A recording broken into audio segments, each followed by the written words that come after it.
এই সরকার আবার আওয়ামী লীগ হয়ে যাক, এটাও আমরা চাই না। সরকার যদি জুলাইয়ের চেতনা এবং মানুষের মৌলিক অধিকার প্রতিষ্ঠা থেকে যদি তারা সরে যায়, তারা যদি তাদের অঙ্গীকার বাস্তবায়নে গড়িমসি করে, তাহলে আমরা বাধ্য হব জনগণকে সাথে দিয়ে আবার আন্দোলনে ঝাঁপিয়ে পড়ব। জুলাই অভ্যুত্থান থেকে ভারত কোনো শিক্ষা নেয় নাই।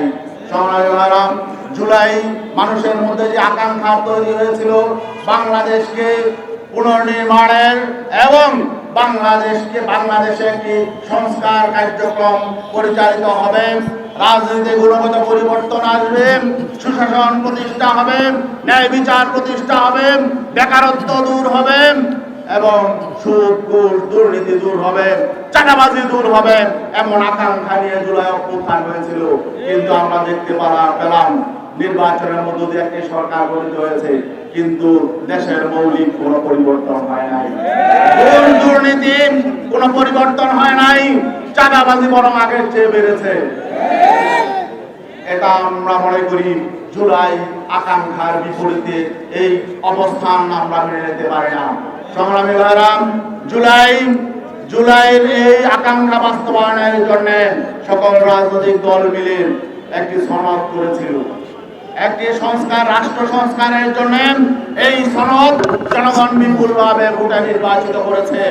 গণভোটের মধ্য দিয়ে সনদ মানুষের আকাঙ্ক্ষার প্রতীকে পরিণত হয়েছিল। প্রায় 70% মানুষ এই জুলাই সনদকে সমর্থন দিয়েছে, জুলাই সনদের পক্ষে ভোট দিয়েছে। কিন্তু আমরা কি দেখলাম, এই সরকার অনেকটাই তারা জবাবদিহিতার বাইরে থাকতে চায়। আমরা এই সরকার ব্যর্থ হোক, এটা আমরা চাই না।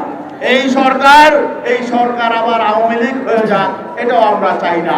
কিন্তু আমরা কি দেখতে পাচ্ছি, এই জবাবদিহিতার আওতায় তারা আসতে চায় না। জুলাই সনদে জবাবদিহিতার যে জায়গাগুলো ছিল, এগুলোকে তারা পাশ কাটাতে চাচ্ছে। আরেকটা মৌলিক বিষয় হলো, সেটা বিএনপিও তাদের ইশতেহারে অন্তর্ভুক্ত করেছিল যে এই পার্লামেন্ট নির্বাচনের পরে উচ্চ কক্ষ হবে। জুলাই সনদে উচ্চ কক্ষ ছিল এবং ভোটের রেশিওতে উচ্চ কক্ষ হবে, এটা জুলাই সনদের একটি মৌলিক বিষয়। আজকে 5 মাস অতিক্রান্ত হচ্ছে বর্তমান সরকারের, বর্তমান পার্লামেন্টে। আগামী আগস্টে 6 মাস পূর্ণ হবে। জুলাই সনদ স্পষ্ট আছে, 6 মাসের মধ্যে পিয়ারের ভিত্তিতে উচ্চ কক্ষ হতে হবে। কিন্তু আমরা দেখছি এই সরকার সেদিকে যাচ্ছে না।